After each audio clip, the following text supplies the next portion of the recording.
Good afternoon, ladies and gentlemen. This is Brock Beard from lastcar.info. And yes, we did just invest in a arm for the microphone, so we're a little bit closer to the camera this time around, and I figured that would be a good opportunity to test this out. As the news just broke just about a half an hour ago, the Xfinity Series race today, the kickoff event for the second tier division, has been moved to Monday at 11 a.m. Eastern, 8 a.m. Pacific time. So the rest of track activities today were already wiped by the massive rainstorm that is swept through there, luckily after Xfinity Series qualifying. But before the 500, the forecast, at least through the week, has been kind of back and forth, but it's never really been that good. The possibility of either a late night 500 on Sunday with the Xfinity race following on Monday is a possibility, and I suppose a possibility that we have a double feature coming up this Monday as well. I was originally thinking on just doing the stream after the 500, but with the dates and everything moving around this week, and so much that has already happened this week, I felt that this would be a good opportunity to at least follow up on the stories from the preliminary events, and then we'll do another stream after the 500, whenever that is. If it ends up being before the Xfinity race, we'll probably lump the Xfinity race into our Atlanta coverage for the following week's show there. So we'll go ahead and see what happens from there. But in the meantime, I guess we can talk about, well, gosh, we have plenty to talk about here. Let me also pull up the Xfinity Series qualifying results, a little bit of drama that's already happened on that, and Motorsports Business Management. The Carl Long effort did seem to originally qualify for that race, with David Starr returning to competition. Unfortunately, Starr's car caught with a technical infraction, and they were disqualified from the field there, so they will not start the race, joining a large list of DNQs for this event here, with a very large entry list on the Xfinity side. Joey Gase, Cesar Baccarella, CJ McLaughlin, Kyle Sieg, and Stanton Barrett are among the DNQs. Stanton Barrett, a subject of a still-to-be-released episode of Rise of the Field Fillers. Barrett this time driving for Mike Harmon's effort. Harmon's team, unfortunately, not making the cut there along with Carl Long's team. This was to the benefit of Dawson Cram at the JD Motorsports effort. Cram will race in this event now on Monday morning, and we will find out what happens from there. But again, the qualifying results here, a little bit different than when we usually talk about the race results here, but luckily in the middle of this, we can cover that. The Richard Childress Racing team, again, sweeping the front row, not missing a step after Sheldon Creed parted ways with Richard Childress Racing from last season. Jesse Love, the rookie, will be on the pole there alongside the probably the most dominant super speedway driver that we've seen in the Xfinity Series, at least in these last couple of years, Austin Hill, who, again, whatever day of the week they do run this race, has to be considered to be a big favorite to pull off the victory there. AJ Allmendinger and Parker Kligerman in the next row. Shane Van Gisbergen still cleared to run the Xfinity race, despite what was a very eventful ARCA Menard Series race last night, is in the field there and starting in fifth, had the provisional pole for a while there. So kudos to him. Allgaier, Clements, John Hunter Nemechek, Parker Retzlaff, and Anthony Alfredo rounding out your top 10 there. At the back of the field, Frankie Muniz will make his NASCAR Xfinity Series debut in the next to last spot in the 38-car field. Alongside him, B.J. McLeod, who unfortunately did not qualify for the Daytona 500 despite a spirited run in Thursday's duel. So we'll go ahead and jump into the preliminary events on this end here. First and foremost, congratulations to the front row for the Daytona 500 locked in on Wednesday night. Joey Logano alongside Michael McDowell, two drivers that were one-time Daytona 500 winners.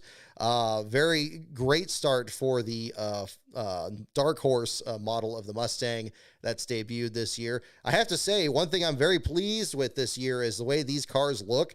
I think the body lines on the Dark Horse in particular look really nice. I think during the duels, I couldn't help but notice when they had, Austin Cindric and Harrison Burton on the inside line at a three-quarter view, the fenders just look like they're massive, look like the Mach 5 there, getting the speed racer vibes off those too.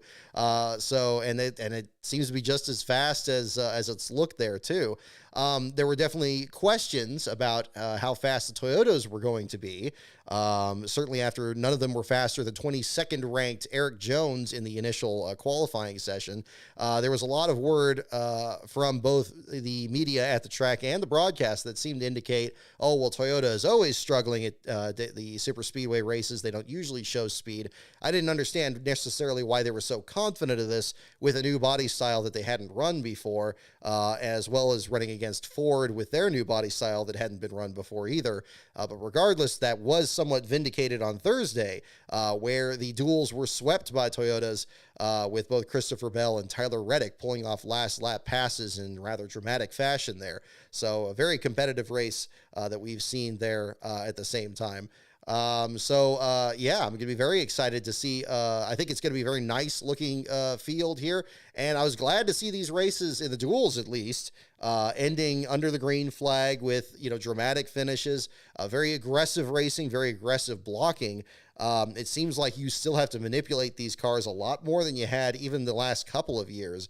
But I stand by what I said on Thursday. I think this is the best dual races that we have seen at Daytona, probably at least the last 5 years or so. I mean, the last couple of years with the Gen 6 weren't very good, and the first couple with an X-Gen have not been very competitive either. And it's not a matter of crashes. Crashes aren't really the thing I think that factors into it, although undoubtedly we did have some very hard hits in both these dual races with both Daniel Hemrick and Ryan Blaney, of course. However, I do think that we had a very competitive race in both these events. I think we had a very, I think the blocks, again, were very aggressive. A lot of the moves, the tightness of the field was really impressive. Following the last place battle there, especially by the second duel, we had a field that was separated by less than a second. And I think with a lot of the expectations, whether it was the New York Racing team or BJ McLeod's team, the fact that they're an open team and not having any sponsors, thinking that maybe they were going to drop off the pace. Not so. They were absolutely part of the pack the entire time. The green flag stops shuffled the order a little bit, but then the draw distance or the approach rate between the packs was so much larger that you ended up with a pretty competitive group there at the end, and you had a pretty big field once more. I think if we have that kind of racing in the 500, I think it's going to be a very entertaining show for sure, whatever day that is, whether it's going to be tomorrow or Monday. So I took a lot of positives from that for sure. I think that you could really see which drivers are really determined to really hang it out there on the line. I think Denny Hamlin was extremely aggressive in this race, feeling his oats after winning the Clash a couple of weeks ago out in LA. This time around, didn't quite pull off the victory, but was very much a factor in it. So a very good, realistic shot of him scoring his fourth Daytona 500 win this weekend. But again, a lot of different competitors really making things happen at the same time. So we'll see how it shakes out. I'm very excited from that. Now there's some good and some bad that we'll definitely talk about more in the accidents that we saw on Thursday, and then certainly the events of last night in the ARCA series and the Truck series. We'll kind of cover all of that here at the same time. Among the competitors here, again, Tyler Reddick with a dramatic win in race 1, Chase Elliott in second, Alex Bowman third, Carson Hocevar from 20th on the grid to finish in the 4th spot, and Eric Jones in the 5th spot there for the Legacy Motor Club. Again, I think the Toyotas, visually, I think they look about as good as the Fords do. And one thing I was very pleased with, especially on the Fords, because I think the Fords before the next-gen era had this kind of rounded kind of bubble on the hood, and so you almost couldn't see the sponsorship on the car. This year, I'm very pleased with what they look like, especially I don't know if how much of that is just super speedway racing. I hope this translates well at other tracks later this year, but it seemed like they just made it like almost tabletop flat. I'm sure it isn't. So they got all kinds of little details these teams work at, but it at least gave the appearance of being like flat. And then the ridges on the fenders on the side not really interfering with where the sponsorship logo was. And you still have that notched down kind of drop down part of the front of the hood where a lot of teams, especially starting with Roush Fenway Keselowski effort, have put sponsors down there. I think it looks really sharp. I think I'm torn between whether I like the Fords or the Toyotas more this year. And I'll be excited to see what Chevrolet is going to present when they do decide to upgrade the Camaro model that they're running still this year. So I think it's pretty cool. I think I'm probably leaning more towards the Fords just because of the fenders. And I think it looks so good at a 3/4 view. But the Toyotas are sharp. I love the minimalist headlight decals there. And as Kevin Harvick pointed out, even from the earlier testing, how the car looks like it has like a stiffer nose, or at least a flatter nose, that should help it line up in the draft. And we certainly saw the effect of that on Thursday in the duels with the moves that both Reddick and Bell were able to pull off at the very end of the race there. So I anticipate they'll be just as strong in the 500 itself. Daniel Suarez was just on the edge of control there, finishing in the 6th spot. Joey Logano, Ty Gibbs, Kyle Larson, and Chris Buescher rounding out the top 10. Again, congratulations to Chris Buescher and his wife on welcoming their second child just the other day as well. Buescher had Reagan help shake down the car there this week, and then Buescher will be back behind the wheel of the number 17 this weekend. Daniel Hemrick, your last place finisher in the first duel. The number 31 car finishing last in the duels the first time since, I believe, 2016 with Ryan Newman. Hamrick this time with a very hard hit, had a bit of a stack up there in the outside line. I think that's one thing that is going to be definitely an issue going into the 500 is the fact that teams are able to both gain and lose momentum so quickly. And the difficulty with which teams would try to form third lines.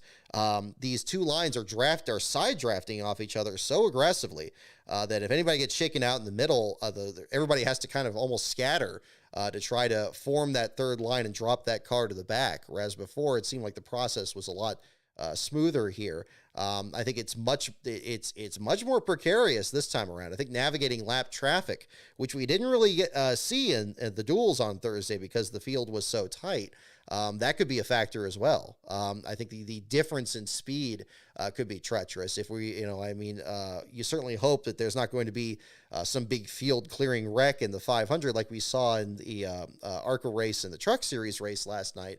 But if it does happen, it seems like closing rate is going to be a big factor.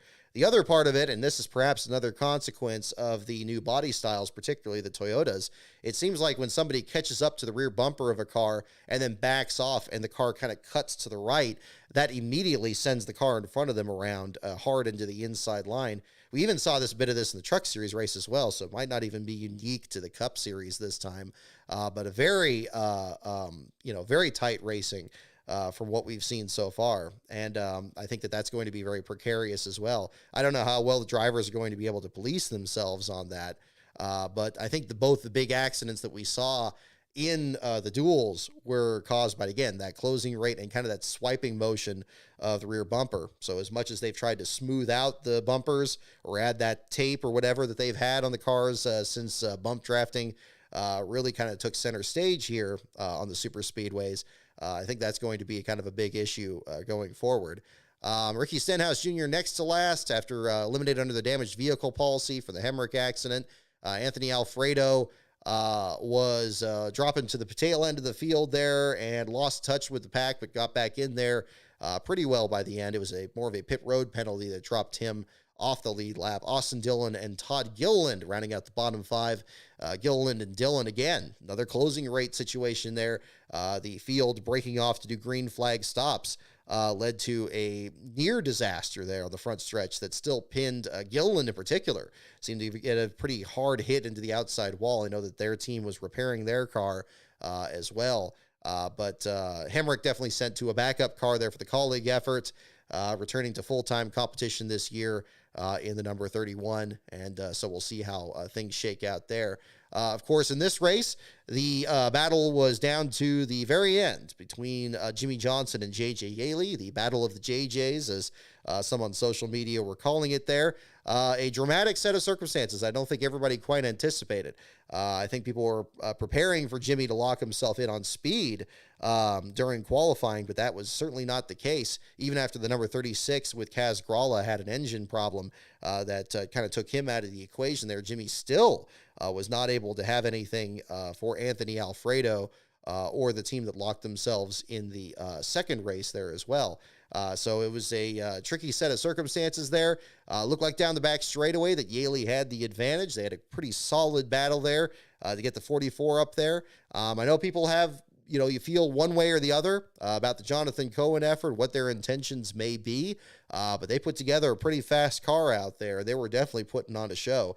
And if not for Ross Chastain's car slowing up in front of him there, going into turn 4, we would have had a very different set of circumstances there. But again, that third groove seems to just be no man's land for the Cup Series this year, and it just completely stalled him out, and he dropped well out of contention there. Didn't even have a chance to really make contact with Jimmy's car, as he had with a block earlier in there, and Yaley unfortunately became the first driver to not qualify for the race.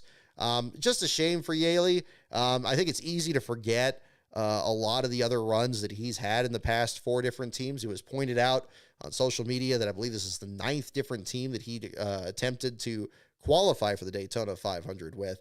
He'd come close before when he was down to just being the final transfer driver. You think back to when he was driving for Rick Ware. He drove the 54 car, had a wreck that dropped him out of contention there. You think back to in 2022 when he drove for Carl Long and got passed by the money team on the very last lap of his duel, dropped him out of the field there. He's seen both sides of it there. And I think what we saw in the interview is what used to be a bit more commonplace when you had very large fields and you had several drivers competing for that final transfer spot. But even with just a field where you only send 2 teams home, the drama was just as high as ever. I mean, Yaley looked very emotional, as well he should be, for just missing it out that close and having a shot at making another 500 field. Hopefully things are going to be changing up for both him and the New York racing team moving forward. I'm not sure exactly what the situation was there behind the scenes. According to the New York racing team, when I was messaging them leading up to the race there, that they had locked in their driver, that is Yaley, about a week before the race. But again, it's as many eagle-eyed observers showed, not only was Greg Biffle's name on the car, on the rendering on the side of the truck, which was later covered up, but also Biffle's name was on the uniform that Yaley was wearing as well. So it would be interesting to get the rest of the story from Biffle. Not sure what more he could reveal other than the fact that there were some obligations, contractual obligations, not settled from his effort back in 2022. So rough deal for Yaley there, but a spirited charge. I think he's got nothing to hang his head about there. You think back to last year at Atlanta. And what a great shot he had out there, getting in the top 10, admittedly in a rain-shortened race. But, I mean, he was right in the thick of it there with the leaders. And hopefully, we got Atlanta next week. Who's to say he can't land a ride out there? So we'll see what shakes out. Obviously, a bit premature to look at the entry list for that. There's always a drop-off between the 500 and the next race of the season. I wonder if that's going to be smoothed out any, with Atlanta being kind of, an honorary super speedway these days with how it was mutilated a couple of years ago. So we'll find out how things shake out there. But again, tough break for Yaley, but very excited for Jonathan Cohen. Again, I've never had any problems with that team. I was very pleased to talk with Jonathan a couple of years ago at Phoenix there, and their effort to get back out there. And I always think they have really interesting paint schemes. It seems like that's kind of still stayed even with the next gen car here. I'd love it if they brought back their old number font they had back in 2015, but we'll see if that changes there anytime in the future. Looking on to the second duel, Noah Gragson being your last place finisher in that one due to the other much larger wreck that occurred there. A scary situation in the Tri-Oval. I think it was NASCAR Man pointed out how reminiscent it was. It was here NASCAR Man or Steve Toronto. They were posting the video of the 1989 duels where there was a large pileup that began because of 2 Oldsmobiles tangling in the Tri-Oval, these being Lake Speed and Rick Wilson, and they slid back up into traffic. And just now, as then, there's really no place to go when something breaks loose out there. And unfortunately, we saw that again here. Good to see Ryan Blaney climb out of the car okay. There were reports that he had, 55 Gs on the impact there, so less of G's than his crash at Daytona last August. But as somebody else compared on social media, there are more G's than Max Verstappen's accident in Formula One a couple of years ago when he and Hamilton came together. A dramatic impact there, but luckily, cars can be replaced, but drivers cannot. So good to see him get back out of the car there. Again, one of the many teams going to backup cars there. A large wreck there. One that was unfortunate in particular that was involved in that was Riley Herbst, who led 7 laps of his duel. Again, as I mentioned in my starting grid video. And again, kudos. Thank you, everyone, for checking that video out. If you haven't seen it yet, it is on this channel as well. So we do have that set up for you. But very much enjoyed putting that together again this year, of course. But one of the stories in the field, I do think Riley Herbst is going to be one to watch. And so is his teammate, Justin Haley. Rick Ware Racing, I don't think it's puffery that this organization has really turned things around and stepped things up. I think they're going to be ones that are going to be really going to have to be reckoned with if they can clear the wrecks. We certainly saw that situation with Riley in this case here. And I believe he's sent to a backup car. There was certainly body panels that the team was working on there through Friday. But it's going to be, they're going to be ones to watch. Haley was very fast as well. And finish in the 10th spot, even with damage from that accident. Now, if they get linked up, we'll see what happens. I think they've jumped on the right bandwagon here as well, and they're now with the Roush Fenway Technical Alliance, aren't they? I mean, that's really going to be helping with them because all 3 of those cars on the RFK side looked really solid this time around. So we'll see. So I guess this is what Justin Haley was seeing last summer when he locked up this deal and moving over from Colleague. So I guess just a fresh start and an opportunity to really turn some heads here. I know that Haley is more often known for, of course, that win at Daytona a couple of years ago with Spire Motorsports, where the lightning hold was certainly a factor. But at the same time there, he's always been a really blue chip super speedway driver for Colleague. Yes, Colleague's teams always seem to excel at the super speedways, particularly in the Xfinity Series. I wouldn't anticipate things being any different in that regard on Monday. Certainly showing Shane Van Gisbergen's speed in the 97 seems to indicate that. But again, I think that, he's going to be one that, if he's going to be a role in this at the end, he's going to be one that the teams are going to really have to deal with. And again, it's not entirely unforeseeable that Rick Ware Racing would, not do well at Daytona. I seem to remember, I believe 2017, when they had Justin Marks, the same driver that's the owner of Trackhouse Racing today, drove the 51. And despite not getting really noticed at all by the broadcast, turned out a really good finish in that race as well. And BJ McLeod, I think still his best finish in the 500 is in a Rick Ware car when he finished 18th or 19th back in 2019. So again, you never know how things are going to shake out there. Speaking of McLeod, he was the driver that missed the cut on this one. He was even closer to Kaz Gralla. I think after the 36 car blew that engine in qualifying, there was still something wrong with that car. The team was definitely behind the 8 ball, not being able to get any practice before the duels to shake that car down. But regardless, the 36 was really struggling out there, even in the duels. It seemed like they were towards the back of the field most of the time. Again, not out of the draft because everybody was still locked up in there, but just didn't seem like he couldn't actually move back up there. And once he did, he actually had some track position on one of the restarts. He still got dropped back there to where BJ was and made a race out of it there at the end. And once again, BJ looked like he was going to be in the field. And once again, a car slowed up in front of him, or rather 3 in this case. The outside line seemed to check up there, and that was just enough to hold him up and let Gralla get the move on the inside there. So Gralla does make the 500. I believe it's his 3rd straight Daytona 500 he's made with an open entry, which is pretty remarkable in its own right there. But BJ McLeod, who's, again, had his best runs has particularly been in the August race at Daytona. He's had top 10s in that race before, but I was very encouraged by his interview as well. I'm sure he was just as disappointed as J.J. Haley was in terms of not making the 500. But there's a fresh attitude over at that Live Fast team there. I know that they've really had a lot of difficulties running the team as best they can, keeping up with a full-time effort. He has come up a disproportionate number of times on the last car page in particular. And I think, he's definitely aware of that too.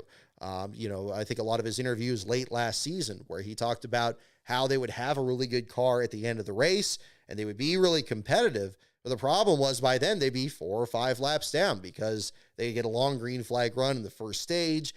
They're trying to kind of, get the car going, but they just weren't able to dial it in practice, or something else happens, or just something's just a little bit off. They finally get it fixed after the first stage or so, and they get some competitive laps, but by then they're already out of contention. And even with the lucky dog and wave arounds and everything, they just can't get those laps back.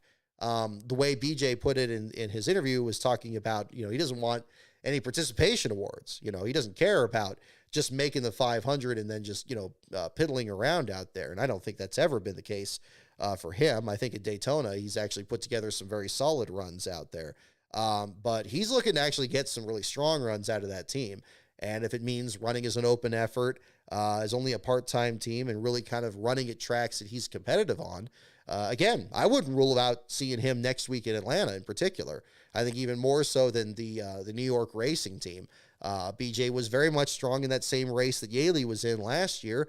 And it seems like every time that he's in some wreck on the backstretch, not of his own doing, he's on the lead lap when it happens. He's running in the top 20. If he just manages to miss any of those wrecks there, I think he could be, really strong and still kind of recover with a good finish. So I'm not sure what their plans are for Atlanta, but I hope that they're at least looking into it to kind of build things up there as well. Hopefully things improve on the sponsorship front there too.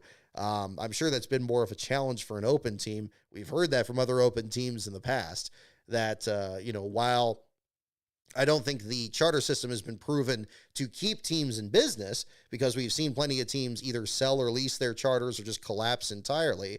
The effort where teams are actually able to market to sponsors apparently has improved, and that's actually been better for these programs. I know when I did the interviews for the Derek Cope book, Derek and Alicia were very outspoken about that and said, yes, it was a massive help to them. And so they would have companies like Units and other companies, and Amherst Honey and other programs come on board, and they would help them out because they knew that their car was going to be in the show. So again, I'm not a big fan of these charters and all that. I think they've not entirely been successful at what they've set out to accomplish. But maybe some of the inadvertent aspects of them have been better. But with BJ McLeod, yeah, hopefully things shake out for him. I'm seeing in the chat here, yeah, BJ running in Atlanta, Sir Wrinklestein. Okay, that's good to hear. So I'd love to, yeah, hopefully that'll be good for him for sure. Let's see here. So looking again at the rest of the results from the second duel, very aggressive move by Austin Cindric at the end of it. I know some criticism there with him not helping Harrison Burton, who dropped back to fifth. But that's just, that's just the battle before the war.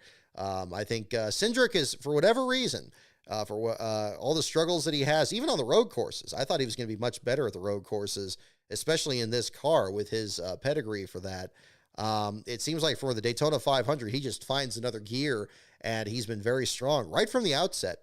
You think back to 2021 when he drove that open car for Penske, and after missing the big wreck, it was kind of reminiscent of 1992. He was right there among the top five pretty much the rest of the night, and ultimately got in the big wreck at the end. But, since it happened up front, who wasn't in that wreck? Pretty much McDowell and Chase Elliott, and that was about it.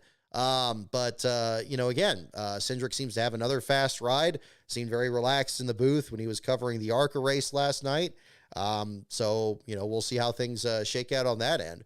But Cindric a close second by 113 thousandths of a second there at the finish line. Denny Hamlin in third. John Hunter Nemechek with the big turnaround here. I know John Hunter struggled in the Clash, didn't seem to have very good speed in qualifying either, but again, really rebounded and actually outpaced his teammate from the first race, Eric Jones, there in the 43, and obviously even better than Jimmy Johnson in the 84.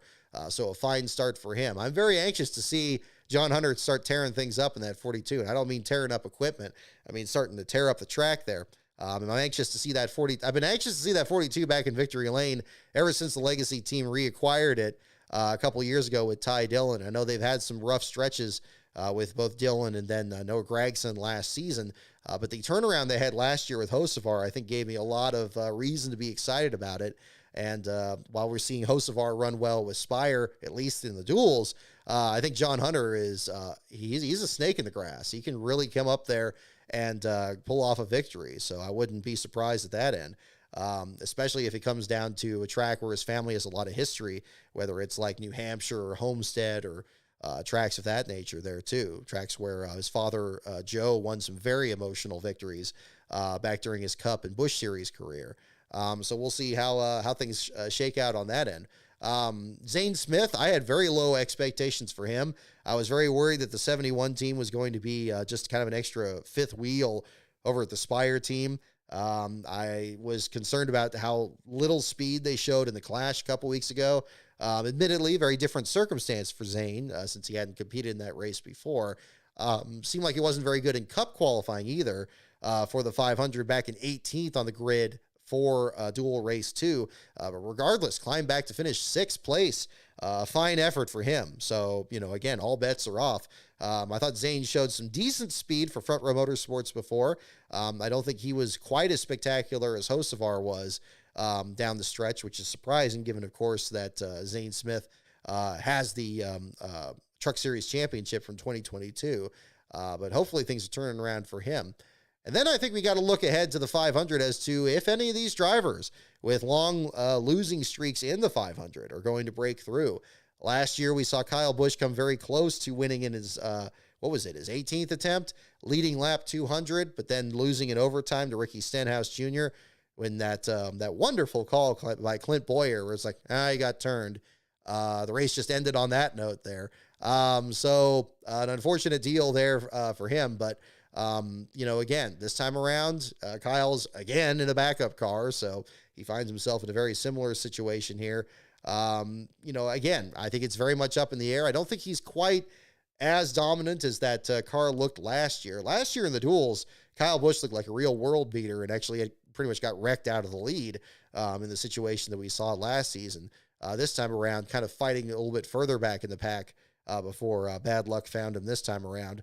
But again, it's one thing that's possible. The Toyotas, is that going to help Martin Truex get to his first and his 20th attempt? We'd seen that before with Dale Earnhardt years ago.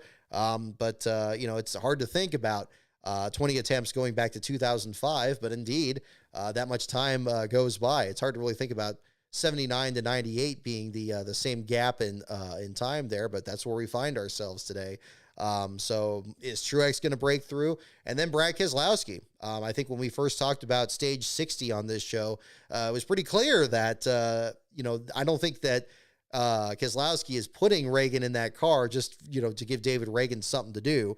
I think they're looking at probably doing something similar to what Dale Earnhardt did in 2001 and saying like, okay, well, look, you, me, and Dale Jr., like Michael Waltrip and Dale Jr. and himself are going to try to get up there and settle the win amongst themselves.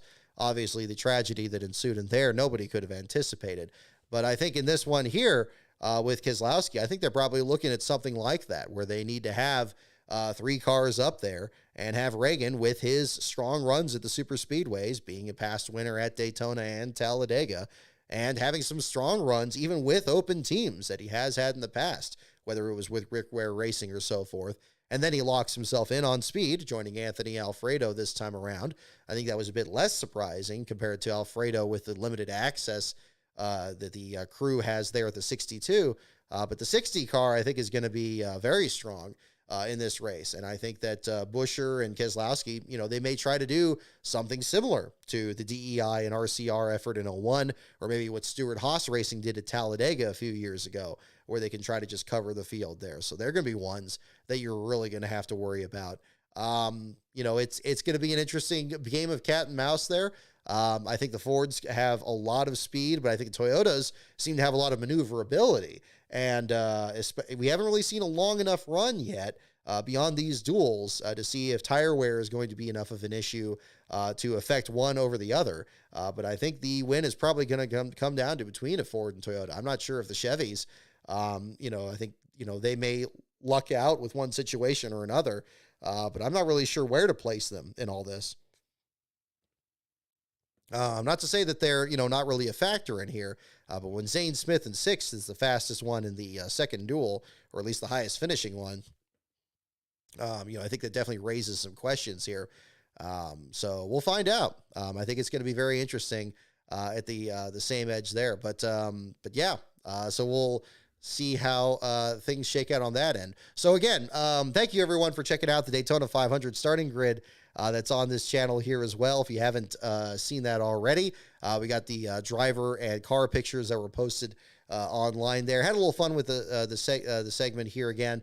I kind of wanted to modernize the 1988 format that I used for my first grid in 2008, and I particularly wanted to make sure to dedicate it to the late, great Ken Squire in particular, given the fact that his grids were really the inspiration for doing these videos initially back in 2008.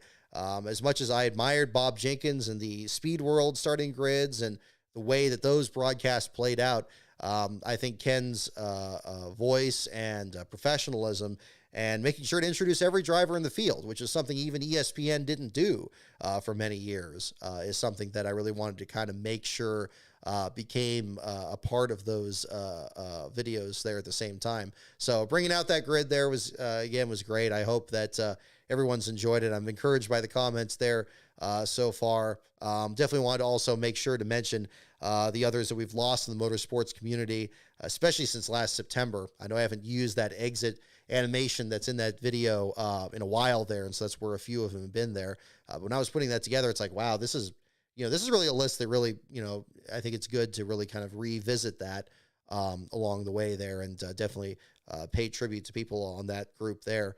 Especially with, you even see like Austin Cindric, mentioning him earlier. He's running actually a throwback helmet to Gilles de Ferran in the 500 there. And perhaps that's a reason that he's been just as aggressive as ever out there in the qualifying races, kind of similar to what we saw out of a certain ARCA driver in last night's race, or I guess earlier this morning as well. But in your field here, again, the top 10 starters: Joey Logano, Michael McDowell, Tyler Reddick, and Christopher Bell. Reddick and Bell, your winners in the dual races there. Again, Bell outfoxing Denny Hamlin was something to see for sure. I thought Hamlin was probably the most aggressive of anybody in all these fields here. But again, he could be just bad fast out there. If he can keep that up and really try to keep other guys behind him, that's going to be something to see. Chase Elliott and Austin Cindric start 5th and 6th.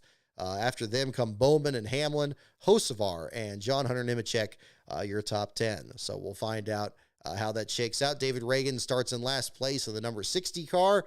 I always think, whenever I think of the 60, my thoughts don't usually go to Greg Biffle's Busch car, or I usually think of, my first thing comes to mind is Jeff Bodine running that Power Team Chevrolet back in the early 2000s, late 90s there, the Joe Bessie effort. But pretty cool to see that number back out there. I think the numbers in the sport, for all the changes, including where the numbers even are on the cars anymore, I'm glad that the double-digit numbers are still that tied to the past, and you can think about those cars from back then too. Yes, Tim Steele as well, another one getting mentioned here. Andrew, very right to mention that as well. Again, I'm glad to see that there were a lot of tributes to Tim in the ARCA race last night. Matthew Burrows as well on Twitter. I know that he was another person that followed. I know he followed my channel a lot, and he provided some really interesting insight in the sport as well. We lost him unexpectedly last year. Yeah, I mean, I think it's worth definitely taking a moment to remember, remember those and that we've lost in the community over the years there as well. It's tricky to find a way to do it. I try not to make it anything. It's very tricky to try to do it in such a way that's respectful, but also trying to be comprehensive at the same time too. So I felt that in this video, I think that was the way to hopefully accomplish that. I think that's up for everybody else to determine at that end too. Talking about the broadcast in general, I do have some notes from Thursday to segue into that. So we have Kevin Harvick in the booth right now. I don't feel like we very much got a good sense of Harvick in the booth from the clash. I felt like he was still kind of getting his feet under him there and that. I didn't notice anything really not working out well there. I think the issue much more I had in that broadcast was the camera work, and a little bit of that carried over here in Thursday in particular. A little bit in qualifying too, actually, to be honest. The dynamic there in the booth, I think Mike Joy is doing about as good as he's ever been. I know he's obviously getting a bit older and he's keeping up the pace there, but I don't see him making as many, obvious mistakes from the start of these broadcasts so far. I give him latitude just for the experience that he has in the booth. and the stories that he brings up along the way. But I thought Harvick seemed like he was doing a pretty solid job in the booth in general. I know that he's still doing kind of what these other broadcasters do these days, where they're just kind of shooting the breeze instead of describing what's actually happening on the track. It's not necessarily as bad as what we see in like the Truck Series or the ARCA broadcast. But again, I think that he hasn't been a detriment. I wouldn't say that. I think it's going to be much more noticeable in the 500 broadcast when we finally get to that as well. But I think he's off to a solid start right now. There hasn't been a moment that, it's not, it was never going to be something flashy like with Dale Jr. when he came in the booth and he did the slide job thing at the Chicagoland race a couple years ago. I wasn't anticipating that. I think much more his role in the drivers only broadcast, where he's just maintaining a presence and just actually staying with the action.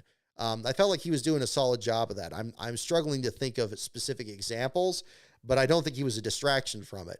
And this brings us to our good buddy Clint Boyer here along the time. I'm really getting sick of Clint Boyer in the booth, and I hate to be that way because I used to be in his fan club. I think I've mentioned this in the past.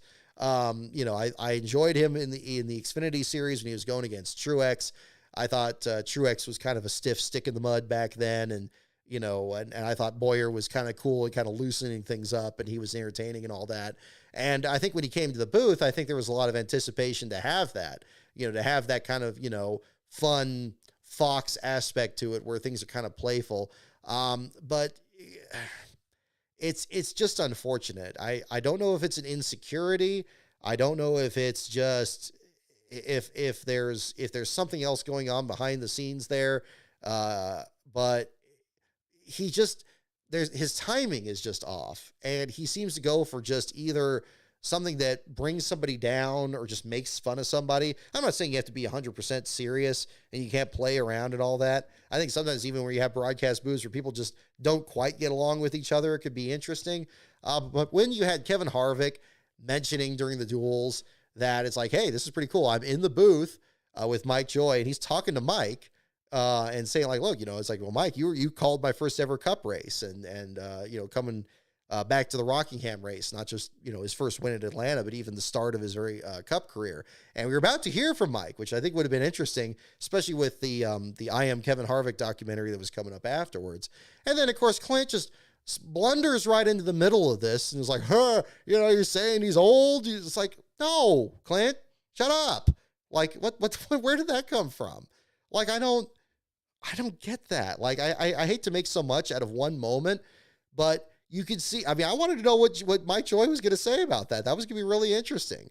I'm not saying the world had to stop for this to happen here, but it's like, no, we're not talking about like how long we've been doing it, and it just completely took away from the moment. It was very reminiscent to what we saw in the ARCA race last night, where the reporter, I don't remember who she was, but she's on pit road, and she's talking to Gus Dean for winning the ARCA series race and doing this interview with him. And, then, she gets her question in, and, he goes off and he's like celebrating. It was with his crew chief or his father or whoever it was there.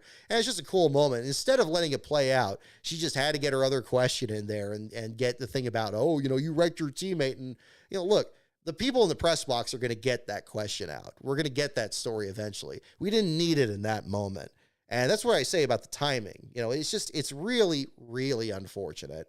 And I hate to be this critical, because I'm sure Boyer's a decent guy. I'm sure he's just, he's fun and he plays along with things. And I'm sure he's riding high right now because his Kansas City Chiefs won the Super Bowl again. But it's just, there needs to be, I just always get this sense. And when things consistently happen like this, I don't think they're getting notes. I don't think they're getting any of these notes from anybody else.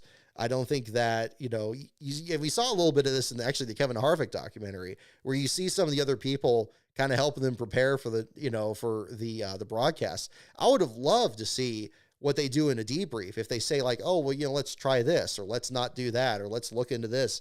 I don't even know if that's even happening, or if they're getting good enough notes there, because the same issues seem to keep happening, or it's the exact same thing with having the cartoon animations of the drivers.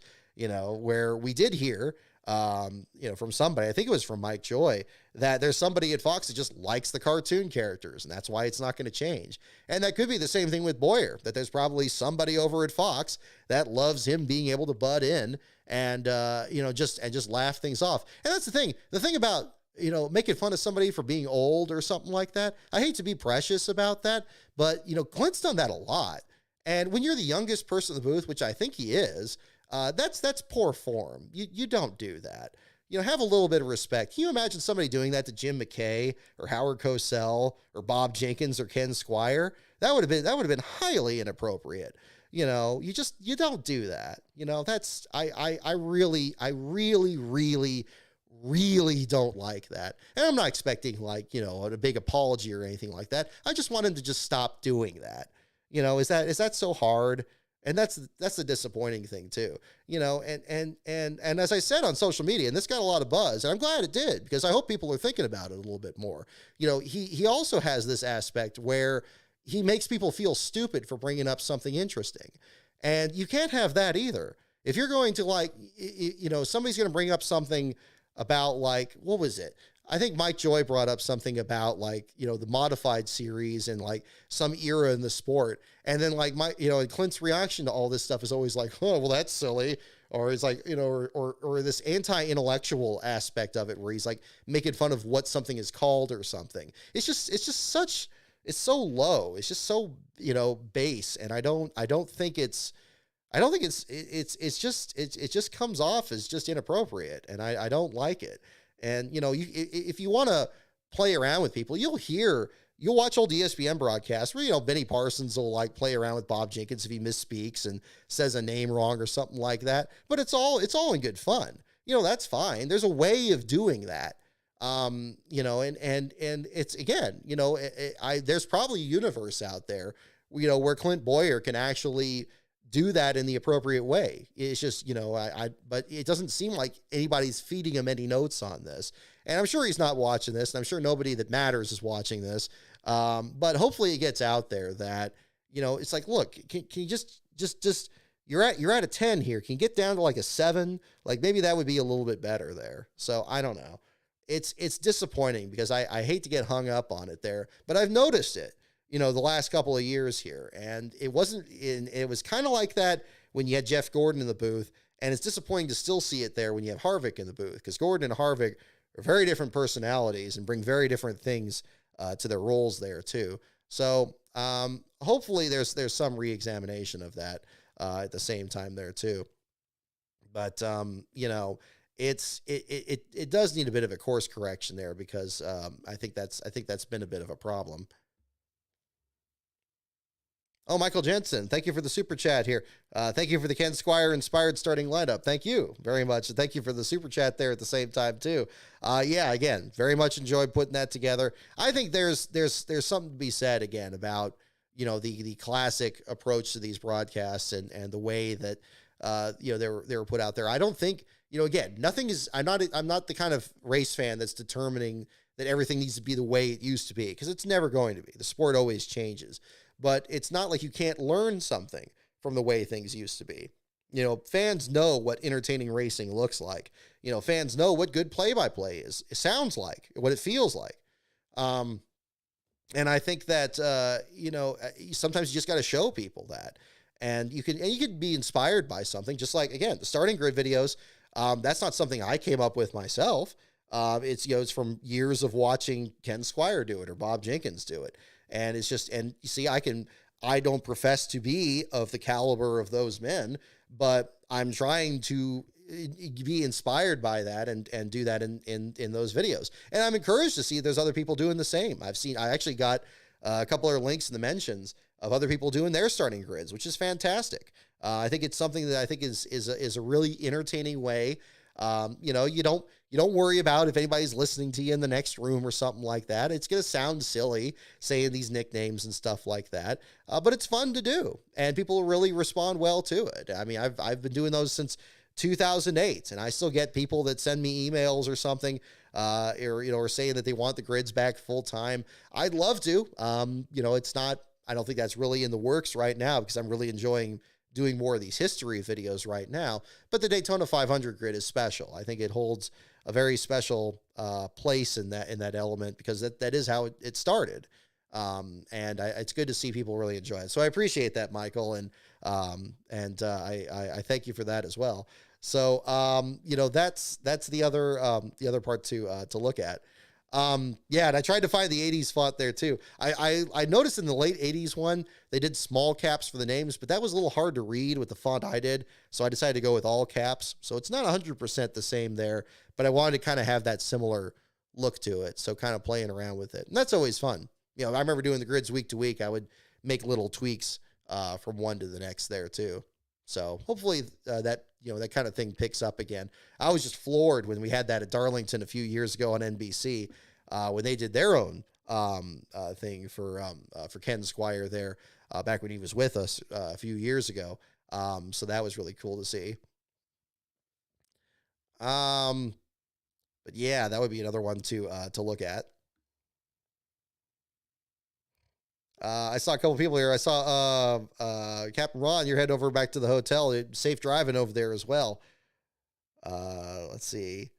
And Kyle, I saw your comment there earlier as well. I want to make sure to let you know, yeah, I am planning on doing Sears Point this year. I won't be in Vegas, but I hope you enjoy it. If you've done Vegas before, I don't know. But that's a fun track. I think that's probably one of the most accessible tracks I've gone to do any coverage here lately. But Sears Point's the only one I have planned so far. We'll see if things change further down the line. Let's get into Friday's action here, and we'll talk about the Truck Series and the ARCA Series, because I know this is going to be a hot button issue for everybody here. So we'll start with the Truck Series here.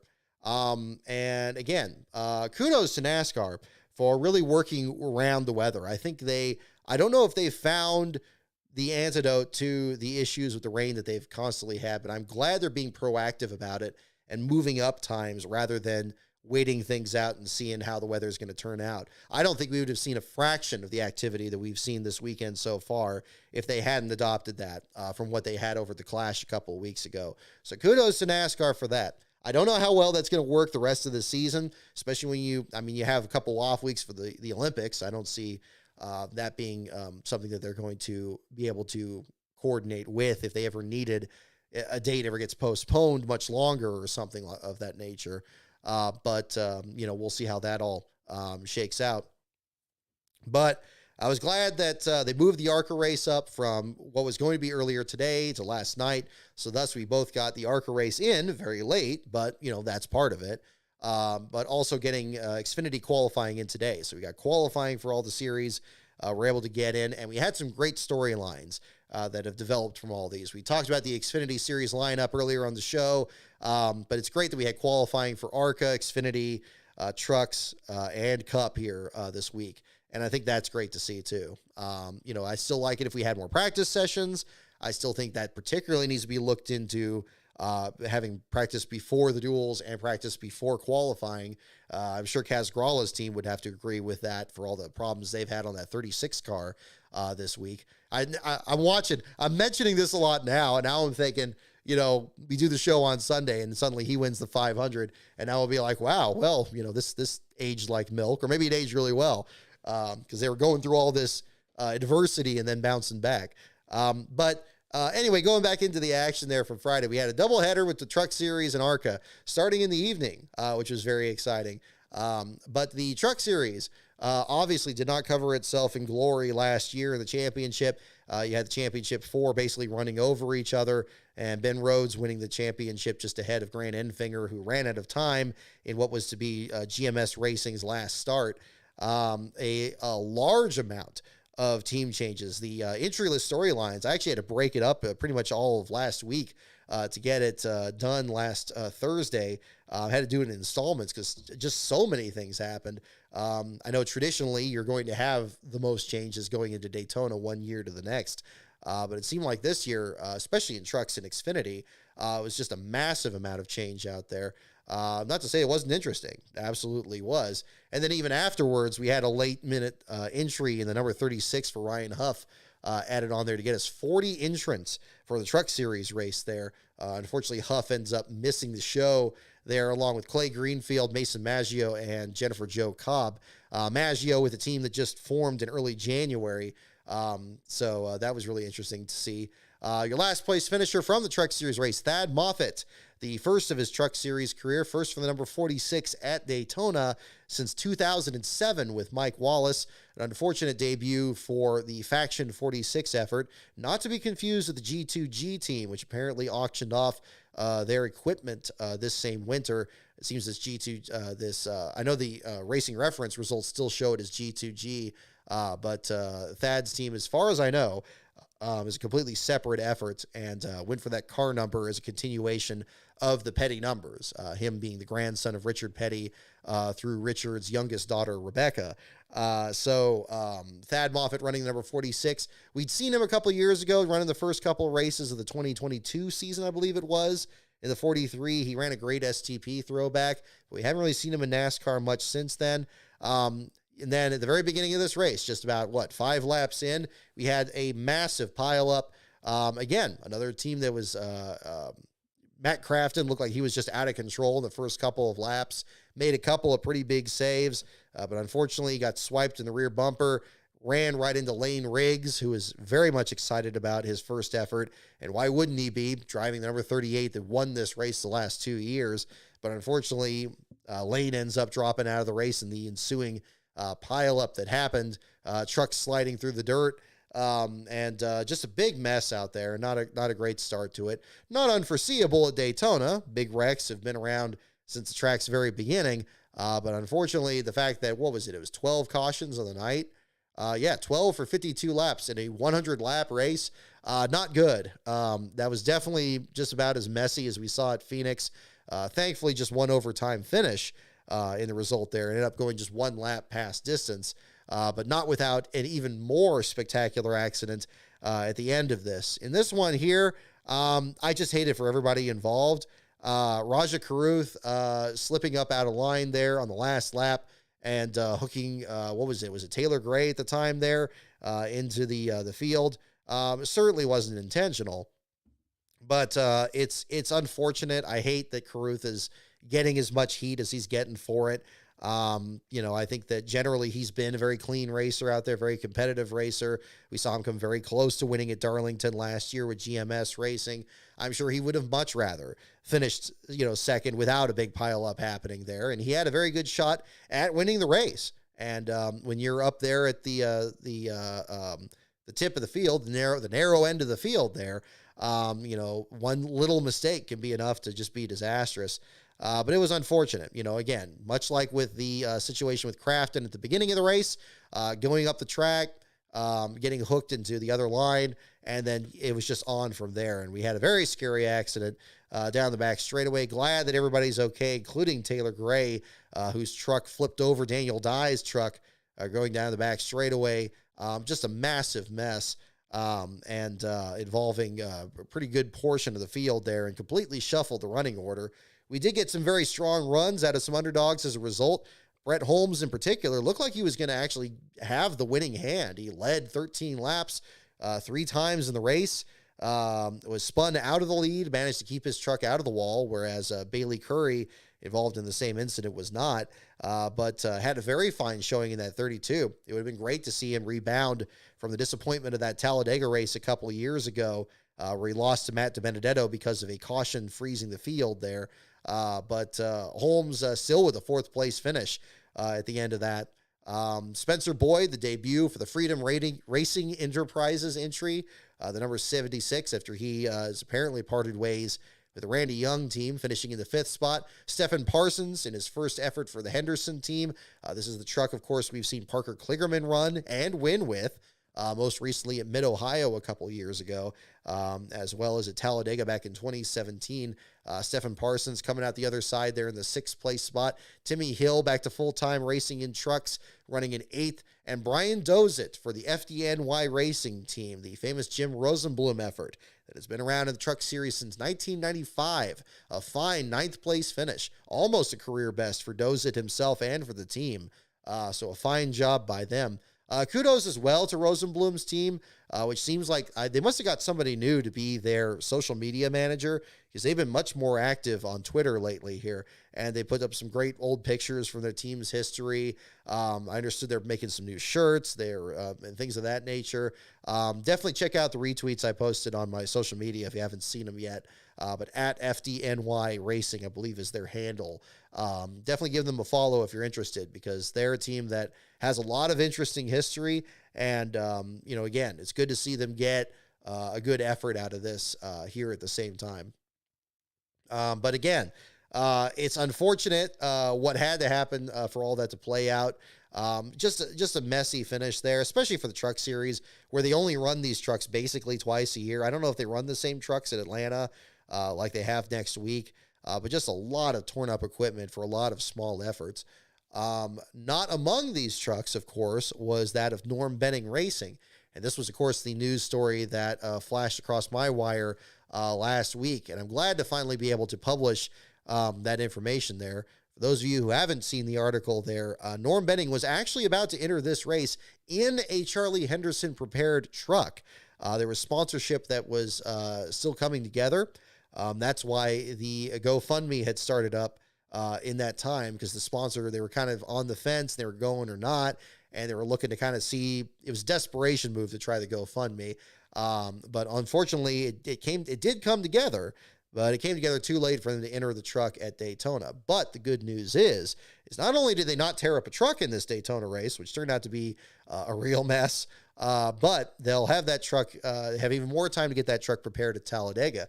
And as I was talking with Lastbro about this last night, I think he may actually have, it may not be an exaggeration to say, he may have the most prepared truck in that race. So plenty of time to get your tickets for Talladega in October, where Norm is going to still be running the number 6. And it is going to be a Henderson truck. It's not going to be a teammate to the Stephen Parsons truck, mind you. But it is going to be a truck that Norm is going to be taking possession of if the truck is still in one piece after that Talladega race, which is going to be a massive help to his team. It's also not going to be the only race he plans to enter this year. He's still hoping to enter some races in his own equipment this season, which is very exciting. So hopefully we'll get some more news on Norm Benning's front here throughout this season. But I think, I messaged him after the race. It's like, yeah, you're probably happy that you weren't in this race here, because even Nick Sanchez, that won the race, had pretty good amount of damage on the rear of his truck. And I know Josh Realm was coming out there and talking about, how much damage his 3 trucks had as a result of this race. As exciting as he was for him getting all those trucks in the race, they ended up kind of in the center of the storm there. So we'll see how things shake out there. But Norm's definitely excited. I appreciate everybody's patience. Obviously, when these deals were coming together, I couldn't disclose any other information. I certainly didn't want to be the reason that anything fell through, because as Norm said back in January, when we started kind of spread some more word about this is the best ride he's ever had. And I stand by that. And I think a lot of people that saw the news there too, this is the best, the Henderson equipment, they're always a factor in those super speedway races, Daytona or Talladega. And I think Norm is, he's even finished 17th in his equipment there. So, again, I think it's going to be one thing to certainly watch this fall. So we'll find out on that front. Hopefully get some more information in the meantime. One thing I thought was great, I don't know if it was kind of overlooked a bit in the article, but I really wanted to kind of make a point of this, and I was glad Norm was cool with me publishing this too. Circle B Diecast did the diecast production of both his Bristol dirt race and his Knoxville trucks a couple years ago. And Circle B originally did this thinking, well, if we sell 50 of them, we'll be happy. They sold 518 as of last week. 518 between those 2 trucks. So that is a massive show of respect. And Norm, again, he wanted to make very clear he's so thankful for everybody that picked up one of those or is interested in them. I believe they're still on the Circle B site if you're interested in picking those up. I do have one here at Last Car headquarters. I should have brought it out for the show tonight. Maybe we'll bring it out for the Daytona show after the 500 here. But it's very, very cool they have that. And at this Talladega race, he has actually been told that the Circle B will be producing his truck in diecast again for this Talladega race. So the Charlie Henderson truck, once the design is finalized, and of course, we don't know that yet because he's hoping to still attract some more sponsors between now and then. So the design could change. But once that design's finalized, they're going to produce that truck as well. So as Norm said in before, it's like nobody's collection's complete without his number 6. So that's definitely something in there as well. So stay tuned for more information on that. I'd love to attend the race. I don't know if I'm going to or not. That's another reason I'm kind of keeping my schedule pretty open this year. I've had a few things pop up about possible things to do on the East Coast. I'd love to take advantage of it. We just don't know yet. So I'm keeping things kind of open. And in the meantime, just focusing on videos on the channel here. But we'll get into that a little bit later. Let me kind of finish talking about trucks and ARCA here, and then maybe we'll talk more about the stuff on the channel and things that are kind of being worked on here. But congratulations to Nick Sanchez. Regardless of how much of a mess this race was, Nick Sanchez breaking through and getting his first victory. That's cool for him. He comes so close so many times before. Most notably, that first victory that Carson Hocevar had at Texas, where they had that wreck and Sanchez wrecked out there. Sanchez showed a lot of impressive runs in the number 48 for Big Machine Racing before Kligerman locked up the full-time deal. You think back to a couple of years ago, I think it was again at Texas that he ran a pretty solid race out there, the number 48. Now, of course, you also think about Talladega last year and the fight that he had with, with Matt Crafton and Corey Roper having to get in the middle of it there too. He's had a little bit of everything out there in these first season or so in the sport. But again, breaking through with the victory there, first time winner, again, I'm always cool with those kind of storylines here at the same time. So kudos to him there at the same time. So a pretty scattered field beyond that. It was mentioned on social media that Stuart Friesen has now been involved in a crash in all 8 of his Daytona starts. But in this case, still finishing the 14th spot on the lead lap. So a decent recovery, at least, for the Canadian there. Still finished behind the other Canadian in the field, Jason White, finishing in the 12th spot there. But other drivers further back in the lineup, Corey LaJoie was flirting with the top spot, but seemed to just have terrible luck on the restarts and ended up dropped back in the field there at the 20th spot there, collected in the last lap accident. Daniel Dye looked really impressive. I was pretty pleased with how well he was able to stay in the top 10 for a lot of it, even when things were getting pretty hairy out there. I think for a lot of people, their perception of Dye has kind of been up in the air. I know he gets a lot of attention in the broadcast because he's usually carrying the onboard camera there. But in terms of, his skill set and how competitive he's been able to be, I'm not sure if we got a good sense of that over at GMS Racing. But now with the McAnally team there in this first one here, I think he went off to a very solid start there. Unfortunate, he got involved in the accident back there. But perhaps the start of something better for him in the 43. I got to say, he's had some really nice paint schemes, very reminiscent of when Rodney Combs would run the 43 in the style of the Petty team, but not driving a Petty car. Kind of reminds me of that. I think Combs he had the half and half car where it was like half French's mustard and half Black Flag insect repellent on the car. One of the most notorious paint schemes in I think the history of the Busch series. But he had the 43 on it. There's another one that was like a Hulk Hogan paint scheme. And I always remember those were really cool cars. I didn't know who Rodney Combs was, but I always knew he had these really interesting cars. He would run the Petty car or Petty style car in the Busch series.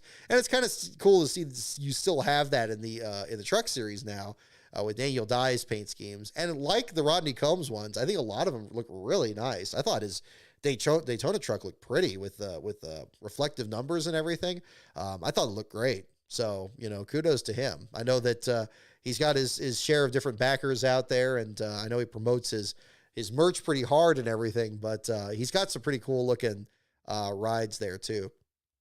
But I'd have to say, in the truck series field, for all the sheet metal that flew around and everything, my heart breaks for both Ty Dillon and Lane Riggs in particular.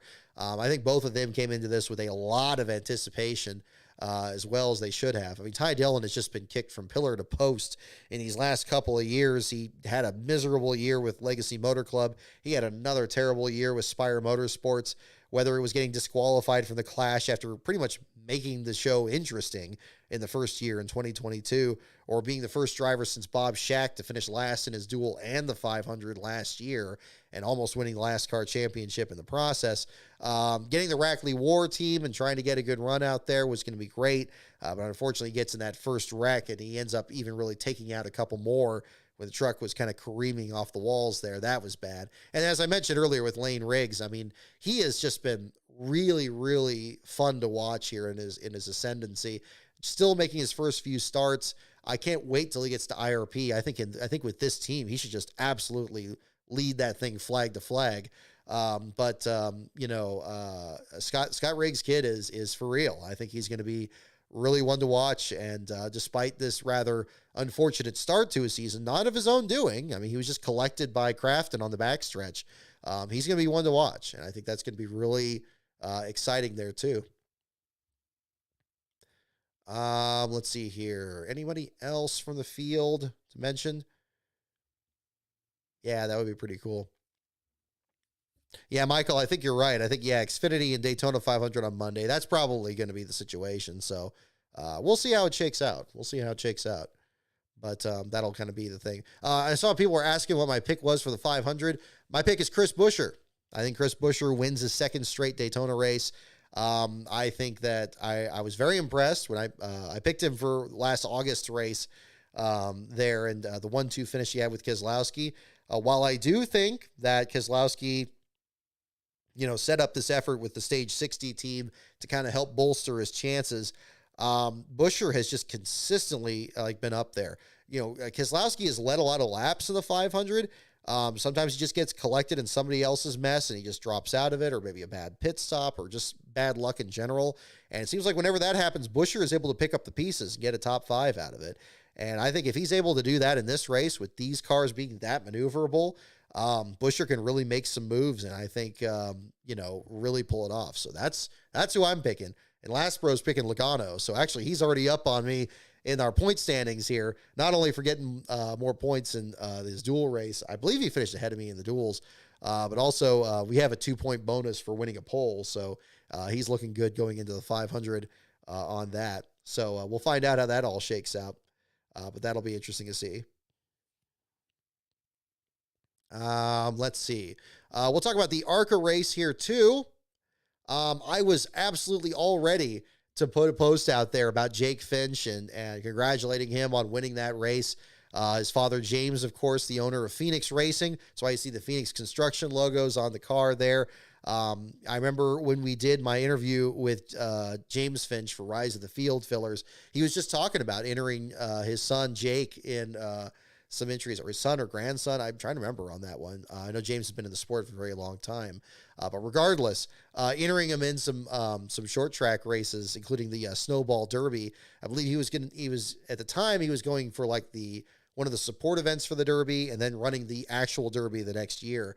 And now since then, he's been running in ARCA West. We saw his car over at Phoenix I think just last year actually, and then running the ARCA main event here at Daytona, a race where Finch himself as a team owner has won a couple times before, whether you think of Andy Hillenberg or what would it be? Jeff Purvis winning the Truck Series. We have Badger down here below camera too. So you'll see, yep, you can see him on camera. There you go, buddy. He just woke up from his nap. But I was very excited to be able to kind of publish more about the Finches and stuff and kind of at least do a congratulatory post. And then unfortunately, Gus Dean had other plans, as he said. Not to say, again, at the super speedway, I guess it's winner take all. And, unfortunately, if you want to be able to pull off the victory, you gotta take on all comers. And he was not going to do the team orders thing, which I can respect really, because I think team orders really doesn't have a place in in stock car racing, especially even super speedway racing. Really, I think it's pretty distasteful. It's like if you can get around him, and if you can't, well, that's your own fault. I stand by that. Certainly after the passing of Dean's grandfather, he was determined to win that race by any means necessary. Kudos to him there for the victory on that. I know he didn't make any friends there earlier there. Tony Bredinger with her very outspoken interview after the early wreck, 3 or 4 laps into the race, the same wreck that pretty much eliminated Shane Van Gisbergen from the race as well. I don't blame her for being upset at all, especially after trying to get a good run in the Truck Series race and being involved in an incident in that one too. She was probably pretty fed up at that point there too. So I'm glad to see these drivers being as outspoken as they are. I don't want anybody just getting in a big wreck and just being happy about it. You certainly can't expect that at Daytona when it's the start of the year. And in Bradinger's case, when you're really trying to go for a full season effort and battling for a championship and knowing that you're already starting off in a bit of a deficit already, certainly can't blame her there. Again, another messy finish here as well. This one involving several underdogs that were having some good runs. Armani Williams entering, formally, actually drove the last race for G2G Racing in Homestead last year. Had the same Blue Sprig sponsorship on the number 13 that was entered by Carl Long. Long's team looking to be on its way to a top 5, if not a top 3 finish. Williams doing a fantastic job. I think he even recovered from a spin at one point, but ends up getting involved in the last lap accident there. Just gets hooked and slammed into the outside wall. Drops him back in the order there to the 13th spot there at the finish. But Jake Finch, Andre Perez, Armani Williams, Steve Lewis, the other drivers being involved in that accident. Just a heartbreaker for them. I mean, certainly Finch, first and foremost, pretty much had that race in his back pocket. It just didn't work out there. The late race restart and Dean not willing to play teammate there.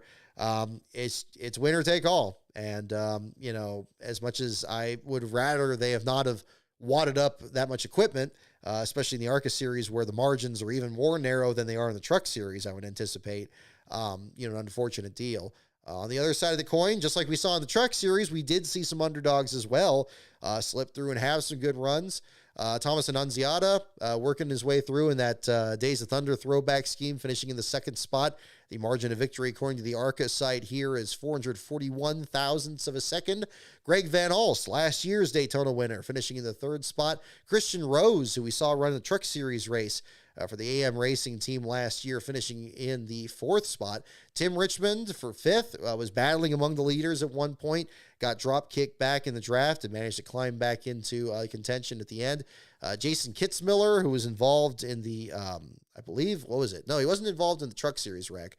That was Cody Rohrbaugh, but the same team effort there, the CR7 deal, dropping him back to the sixth spot. Gil Linster coming back from a near spin. It showered a bunch of iron sparks from underneath the 68, coming back to finish seventh. Alex Clubb in the eighth spot there. Great run there for the number 03 effort there. Was wearing my CRI Motorsports shirt yesterday. I know he was well back in the order, but they had a beautiful looking paint scheme. They're having a lot of fun with that blue, black, and pink car out there. Was about 20th place, I believe, before the accident happened. Climbs back up there and finishes in eighth, so good for him. And Amber Balkin and Andy Jankowiak, both of them having pretty heavy damage there from the race itself. Balkin had an earlier incident, and Jankowiak had the other car on top of him. As Jankowiak said, and they've now made shirts for this on his page as well. You can check out the retweeted posts on my social media there, that he was going to keep the pedal down until he saw God or the checkered flag. And that was definitely the quote of the evening there for him. But he comes out and he does see the checkered flag and sees it in the 10th spot, actually showing him finishing a minute 35.7 seconds back. So him and Balkin being able to get to the finish line well back of the leaders, but still being able to salvage a finish under power there. Whereas Jake Finch and the others being tangled up on the backstretch. My goodness, Perez caught air very similar to what we saw with Taylor Gray in the Truck Series race there as well. Pretty hair-raising moment there for him. But talking about the other competitors in the field, Brian Dozit was swapped out of the number 75. They had their backup driver out there to enter the number 75 there. Terrible break there for Willie Mullins. That was really, one of the most emotional moments there for the ARCA weekend for sure. Seeing Willie qualify his car. I know Brad Perez in particular has always really spoken very highly of Willie and working with him.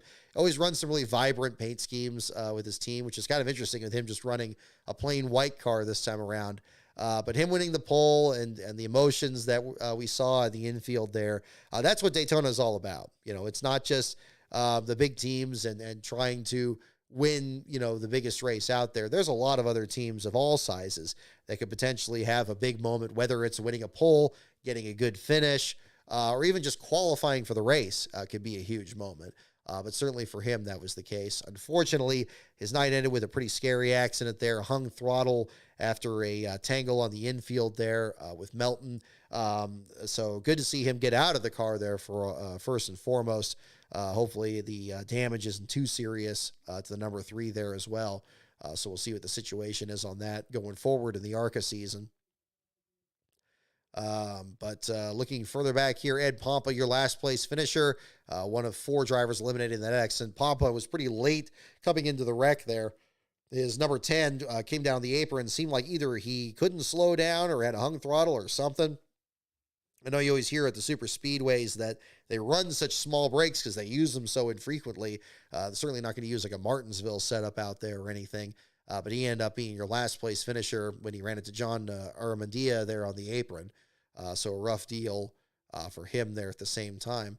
Again, kind of my thoughts on the same deal there. I mean, it's unfortunate to see that much equipment torn up, but I think that it'll be, again, hopefully it'll be something where, it won't be too expensive to fix things up, but I don't know. I mean, a lot of the cars involved in the ARC accident seemed like there was even less left over than the trucks, so hard to say, but a couple of brutal races in there. While I am happy that NASCAR got both of them in there, and I think that was the call to have to move as few races as possible, and also to spare the expense for these small teams to have to cover the costs of hotels, which sometimes they can't set up because, there's people in town for the 500, for example, or anything else. But it's just kind of a rough deal there at the same time to have that much of a wreck. So we'll see how things shake out from there. But I think going into the 500, which hopefully we see tomorrow, and then the Xfinity race on Monday, there's definitely been positives and negatives so far. A lot of torn up equipment, but a lot of interesting stories too, and some still set to play out. I'm hopeful that we're going to have a much cleaner Xfinity and particularly 500. I hope we have finishes under green. We don't have to go through too many overtimes. One can certainly hope, I guess. I don't know how realistic that is, but that's kind of what we're looking ahead to here at the same time. Okay, Badger here is getting a little fussy. I may bring him downstairs here in a moment.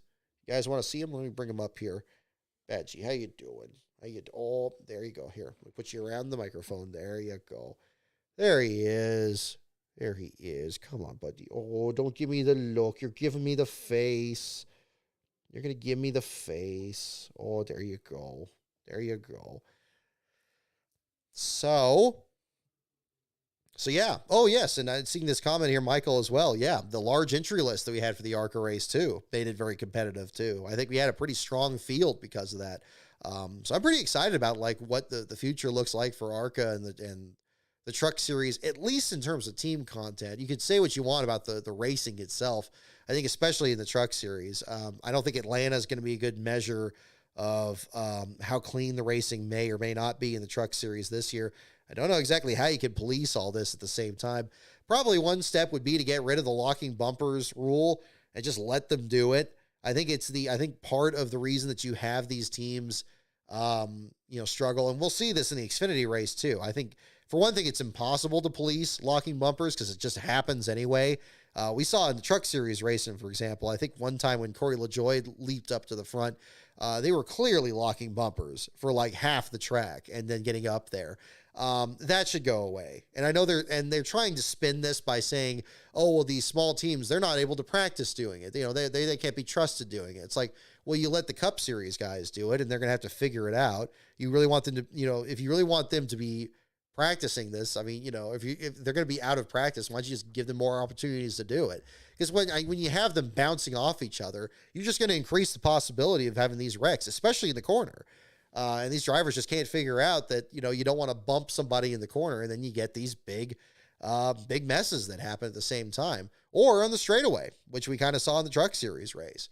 It doesn't even have to be in the corner. So Yeah, I think that's probably one rule that needs to be cleared up. I've never been a big fan of the yellow line rule, but if I had to choose, I think the locking bumper thing in trucks at Xfinity is probably a more pertinent issue there. It's just, it's not enforceable. It's not enforceable. Everybody keeps breaking the rule, especially at the end. You get down to like the last couple of laps, and say you're in second place, and you can get a big run on the leader and stuff, but you can get on his bumper. You're really going to hit the brake? I don't think so. Again, it's going to be Andy Jankowiak time. You're going to be, hitting the penalty you see God or the checkered flag. So that'll be the situation. So yeah, that'll be what happens. Let's see here. Sure looks like a rain out tomorrow. I hope not. I hope they at least get it in the evening. That would be nice. I mean, that'd be tricky with having the Busch race starting at 8 in the morning, but who knows? But yeah, I mean, it's sounding like a doubleheader for Monday. I won't give up till they call it. But my plan is yeah, we do a stream after the 500 because the 500, of course, is going to have the biggest stories and everything else there. And if the Xfinity race ends up being after, unless the Xfinity race is right after the 500 or right before, we'll probably dovetail the Xfinity coverage into something else, unless something really extreme happens or something very significant in terms of the winner. We may still do a show then. We'll find out. It depends, but that's kind of what we're looking at here. Badgie, calm down. So you can see you can see the ears. He's giving me the face again. There you go. What are you doing? What are you? Oh, there he is. See, this is what we deal with over here. It's a holiday on Monday here. You have to work. Oh, I'm sorry, Andrew. Yeah, I got the holiday here too. But so far, yeah, it should still be a holiday. I definitely don't on Tuesday. I hope if they do get it in, they're not pushing it past Monday. I think that's gonna be more of a concern. Let's see here. Alrighty. Okay, no, that's something else. Just checking my other notes here. We'll do some trivia questions here to kind of wrap up the show here for tonight. If you guys have any other questions or anything else that I haven't brought up here from the show tonight, from this weekend's action, definitely let me know, and we'll kind of catch up on anything else from there. But we'll do a few questions here just to kind of do that. Alrighty. So everybody knows the deal. We got the late 90s thing. I don't have to hold it as close to the camera now, which is nice. Hopefully this setup is good. I tried to adjust the volume here so it's not blowing everybody's ears out. But I want to make it sound as close as it does for the videos. That was no reason I went for the arm here. I've been reluctant to do this, but I don't know why. Because this setup here, I really like this. Because before I had the microphone, everything was pushed out here, maybe by about 3 feet. And I had this microphone just on another stand that was, you could see it in the other videos. It's like right next to my computer screen. And, the optics didn't look good. And the more streams I watched, the more of them are set up this way. So I'm like, okay, let's, we got the Patreon anyway. Let's put some of that towards getting this arm over here. And I'll tell you what, I'm liking this so far. This just feels more comfortable to me. Hopefully you guys are liking it too. Because I'm thinking of just kind of keeping this as the setup going forward here. Went back to having the camera on the computer, got the light next to it here, and we got the screen next to it over here. Actually, you can kind of see that setup here. So we got the screen here, and we got, everything else set up for that. So it's much more compact. I think that'll work a little bit better. I'm seeing it rain until 3 a.m. Well, that's not good. Alrighty.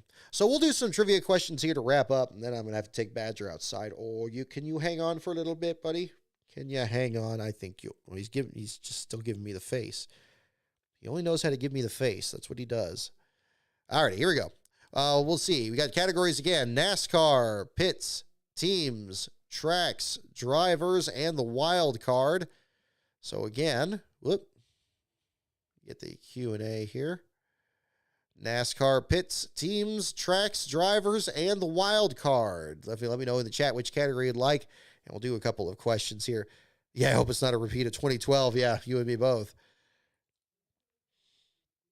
Yeah, I didn't watch that one live, but that was definitely, definitely a mess.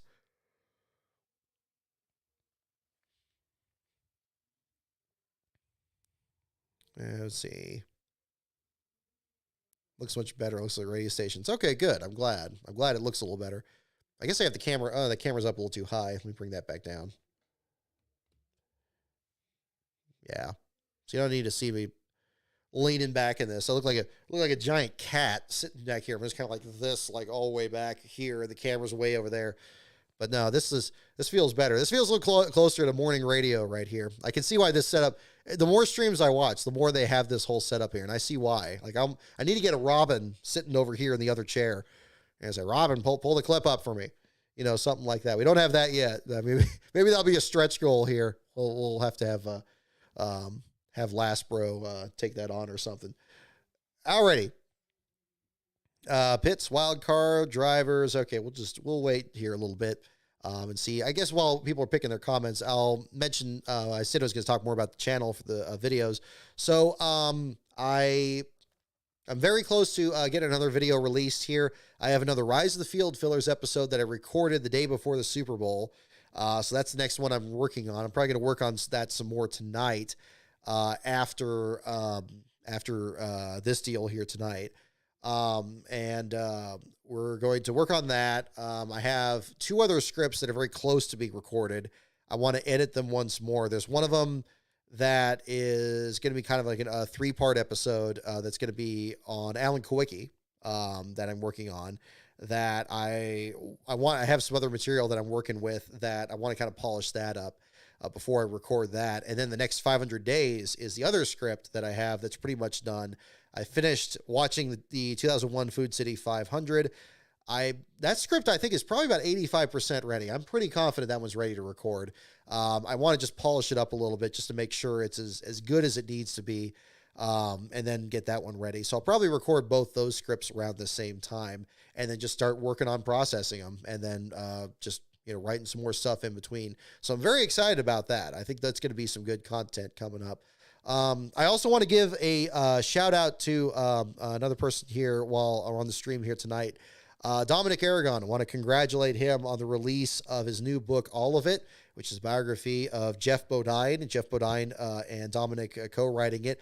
I've just started reading it. It's very enjoyable. If you haven't checked it out, and if you enjoyed the Derek Cope book, and I hope you've checked that one out as well, and you want some more stories about another Daytona 500 champion, I think that would be a very good follow-up. So yeah, Jeff has been just as supportive of that one as Derek has been of mine. So I'm very glad to see that as well. So there's more details on that on social media there as well.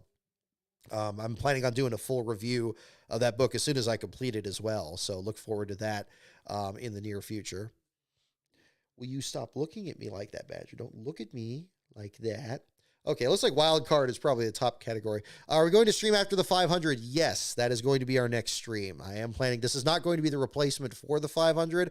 This might be something we'll do in the future, because I know in past 500 broadcasts, I've usually brought up other stuff from earlier in the week. I didn't want to do the stream after the duels because that was, for one thing, going to be really late at night. And for another thing, by then I was working on the starting grid and the articles for that race. But maybe something like this, where maybe we do it after the Saturday, after the Busch race, like if we ran it today, still do a stream to kind of premiere for the Daytona 500, or maybe after the truck race to get ready for Busch and Cup. We'll see how that shakes out. Badgie, calm down, buddy. Calm down. Bring you downstairs in a moment. We have to do the wild card questions, buddy. We have to. Okay. All right. We'll do some wild card ones here.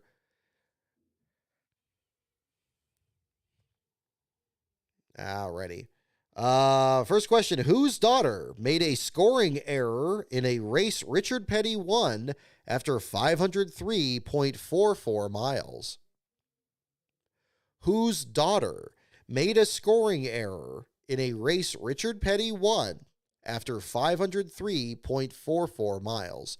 So whose daughter? You don't have to say the race or what year. Yeah, that would be that. Yeah, man. I didn't see it live in 2012. That was actually when I took the bar exam the second time, and I just couldn't do any of the coverage there back then. That's why you don't see a starting grid on my channel from 2012. But 2012 was pretty crazy. I remember I came back after all that was done, and we watched that on tape, and I think it was on YouTube, and there was like a 6-hour video of it. And we're like, why is this thing 6 hours? And we got like 3/4 way through the race, and it's like, okay, we still got 3 hours left in this video, and they're like 25 laps to go. Like, what happened? And then, of course, the jet dryer thing happens. Like, what the heck? So, yeah, that was pretty crazy. But, yeah. Whose daughter made a scoring error in a race Richard Petty won after 503.44 miles? Guess this for Richard Petty, Lee Petty. The answer is indeed Richard Petty. Might have been Rebecca. I wonder if that was Thad Moffat's mother.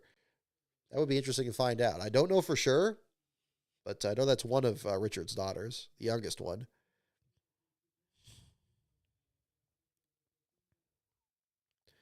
All righty. All right, here we go. Next question in the wild card category. Let's do a couple more here tonight. We'll do some more of this for our 500 show as well. What driver was levitated by a magician before the 1998 Las Vegas 400? What driver was levitated by a magician before the 1998 Las Vegas 400? Hey there, Death Keller. Thank you for checking in. We are going to do another show for after the Daytona 500, just so you know. So we are going to do one. I appreciate everyone tuning in. We had about 70 people in here before. I know it's much later in the show now, so we're down to 52, but that's okay. We'll see what we get for Daytona. That's usually our busiest show of the year, unless something really stupid happens in the fall Talladega race, and then we'll definitely have a pretty big show on that one. But we will see. What driver was levitated by a magician before the 1998 Las Vegas 400? Badgie, calm down, buddy. I'm going to have to pick up the dog. To pick up the dog. There you go. Calm down, buddy. Calm down. There you go. There's the tiny dog. Oh, there, he's doing it. He's doing the thing. He's doing the thing. What do you think, Badgie? Who do you think was levitated by a magician prior to the 1998 Las Vegas 400? Who do you think? What do you think? The last dog we had, named Scoots, he was like a beige-colored dog. First race we brought him back for was the 2004 Chicagoland race, where Tony Stewart wrecked Casey Kane. And when that happened, when Stewart wrecked Kane, like, he started barking just uncontrollably. So I guess he was a Kane fan. I haven't figured out who he pulls for yet. He kind of just falls asleep during the race. So I think it might just not be his sport. So I don't know. I don't know if Badger has a preference. Oh gosh, he is just soaking up the attention. All right, here you go. You want to sit down for a sec? All right, we got to get the answer here. Who was levitated by a magician before the 98 Vegas 400? The answer is Ernie Irvan. Ernie Irvan. There you go. I can see it a little better. Irvin is the correct answer. Badgie, sit down. Sit down. You have to sit down. All right. Well, he's getting pretty anxious. I'm just going to do one more question here, and then we'll break off for tonight here. All righty. Okay, here we go. This is an interesting question. All right, here we go. Last question for the evening here, folks. What was the first Ivy League school graced by a Jeff Gordon, Ray Evernham lecture? So we got to think of a school name here. Let me read that one again. What was the first Ivy League school graced by a Jeff Gordon or Ray Evernham lecture? Jeff Gordon and Ray Evernham lecture, excuse me. Which Ivy League school? Yeah, definitely let me know which one you think in the chat here.